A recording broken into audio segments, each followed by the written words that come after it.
Amis du jour, chalutations.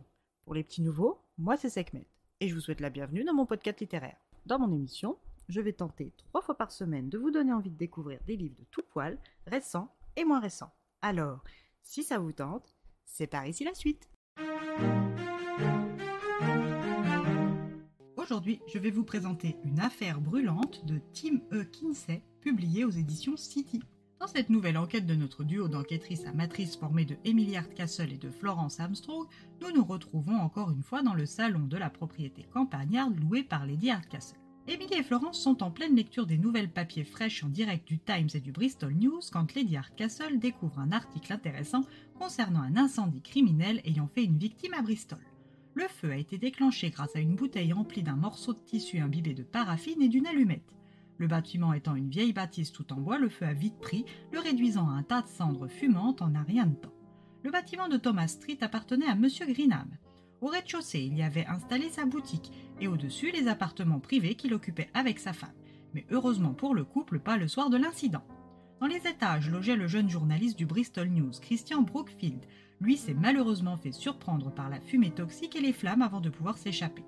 M. Brookfield était un jeune homme de 27 ans. Il n'avait pas de parents, mais encore un frère aîné travaillant dans la marine marchande et une sœur cadette infirmière au Royal United Hospital de Bath. Reconnu par ses collègues comme un bon journaliste respectant l'honneur et des principes moraux de valeur, il s'était donné comme mission de dévoiler la vénalité et l'avarice chaque fois qu'il les rencontrait dans la vie publique. Il ne s'intéressait ni aux ragots ni aux scandales maritaux. Il ne couvrait ni les meurtres ni les cambriolages à sensation. Il n'écrivait que sur les corruptions au sein des gouvernements locaux, sur les pots de vin dans les entreprises locales. Il dénichait tout ce que le cœur de la société peut receler de malpropre et d'avide et en profitait pour révéler les petites ententes sordides passées en sous-main. Et par conséquent, il n'était pas très aimé des grands et des puissants de la politique et des affaires de Bristol. Retrouvé mort une fois le feu éteint, la coupable présumée, mademoiselle Elizabeth dit Lizzie Worrell, a été arrêtée. Cette dernière a été désignée coupable car des prospectus de la WSPU, Women's Social and Political Union, ont été retrouvés sur les lieux du crime en guise de signature, comme le mouvement des suffragettes en a l'habitude. À la fin de la lecture de l'article, les deux femmes restent sur leur faim, mais se décident à aller faire un petit tour pour faire des emplettes et manger un bout. Juste avant de partir, Emily tombe sur une lettre d'une certaine Lady Georgina Bickles qui se permet de lui adresser une invitation en qualité de connaissance du docteur Simeon Gosling. Cette femme requiert l'aide de nos deux enquêtrices dont la réputation n'est plus à faire pour l'affaire de l'incendie criminel de Thomas Street et leur demande un entretien chez elle à Bristol.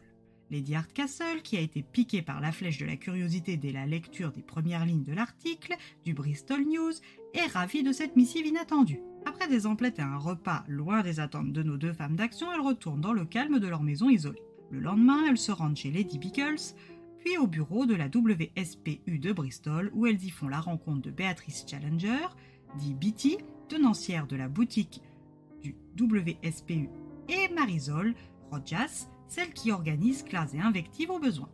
Florence et Lady Hardcastle apprennent que la créatrice et directrice de la branche bristolienne des suffragettes est Madame Pankhurst, et qu'en accord avec Monsieur Askis, les actions controversées et violentes du groupe d'activistes cesseraient le temps des élections générales. Après avoir discuté avec les membres du parti et entendu leurs avis positifs sur leurs camarades accusés à tort, les deux baroudeuses acceptent d'enquêter et de trouver la vérité sur cet incendie et sur ce meurtre, qu'il soit prémédité, d'opportunité ou involontaire. Afin de bien entamer leur mission, les deux femmes commencent par prendre contact avec l'inspecteur de la police judiciaire de Bristol, l'inspecteur Sunderland.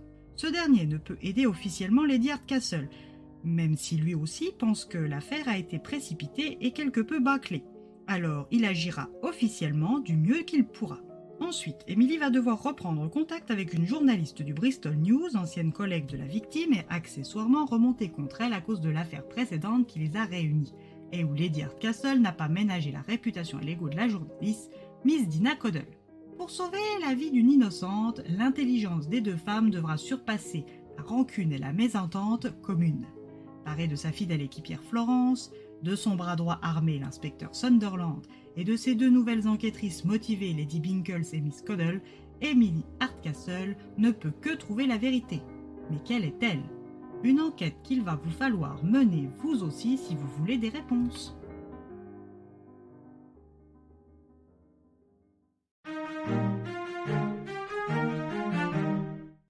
depuis que j'ai commencé cette série de Cozy Mystery, retrouver Émilie, Florence, Gertie, Daisy et découvrir les nouveaux personnages, c'est l'assurance d'un agréable moment de lecture. Alors que vous ayez lu le tome 1 ou non, je vous recommande ce tome, car dans cette série, tous les tomes peuvent se lire indépendamment les uns des autres.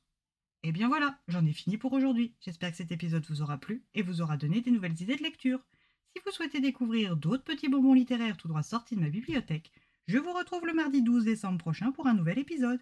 Et si d'ici là je vous manque de trop, vous connaissez le chemin sur Instagram, @leslectures de Sekhmet. Sur ce, chalut les amis et à la prochaine.